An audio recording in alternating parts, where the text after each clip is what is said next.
Gabung dengan Rosalin Asmarantika langsung dari Monas, Jakarta. Rosalin, sejauh apa yang Anda pantau proses penertiban ini di Monas?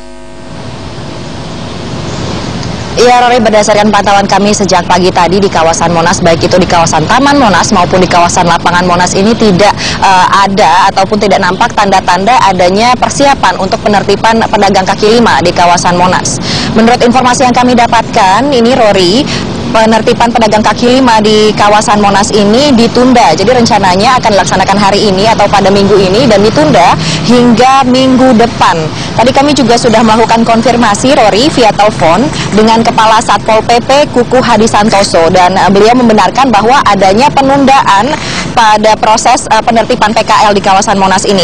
Penundaan ini, Rory, terkait proses sidang perselisihan hasil pemilu di gedung MK yang letaknya tepat di seberang lapangan Monas. Jadi pengamanan dan juga penjagaan kini berfokus ke gedung Mahkamah Konstitusi. Meskipun demikian, dapat kami sampaikan keadaan terkini di lapangan Monas ini. Untuk di kawasan dalam lapangan Monas tidak kami temui adanya pedagang kaki lima dan hanya ada warga yang melakukan aktivitas olahraga pagi. Namun di kawasan lapangan Irti yang juga menjadi kawasan parkir Monas ini nampak lapak-lapak dan tenda para pedagang masih berdiri. Para pedagang juga masih melakukan aktivitasnya, bersiap-siap untuk membuka lapak dagangannya hari ini. Padahal, Rory, kawasan lapangan Irti ini adalah merupakan kawasan atau daerah pertama yang rencananya akan ditertibkan, mengingat di lapangan Irti ini jumlah pedagang mencapai lebih dari 1.000 orang.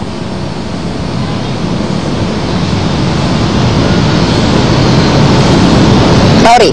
Baiklah, Rosalin Asmarantika melaporkan langsung dari kawasan Monas di Jakarta. Terima kasih. Pemirsa, pemerintah DKI Jakarta terus melakukan penertiban pedagang kaki lima dan pemukiman liar di seluruh wilayah ibu kota. Penertiban ini telah berlangsung sejak awal Agustus lalu.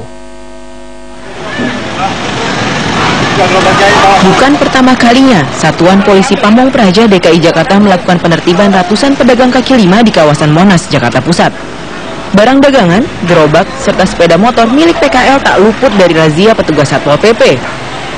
Tujuan Satpol PP hanya satu, yaitu menciptakan ketertiban umum di kawasan ibu kota Jakarta.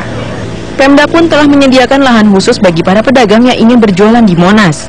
Namun, banyaknya wisatawan yang datang ke Monas menjadi magnet tersendiri bagi PKL untuk kembali mengadu peruntungan berjualan di Taman Monas.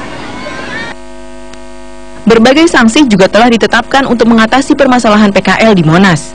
Di antaranya pemberlakuan Perda Nomor 8 Tahun 2007, yaitu sanksi hukuman pidana kurungan maksimal 60 hari, subsidiar 20 juta rupiah bagi mereka yang membeli barang dagangan PKL. Wakil Gubernur DKI Jakarta Basuki Cahayapurnama pun tengah bersiap mempersenjatai Satpol PP untuk menghadapi oknum yang menjadi backing PKL di Monas.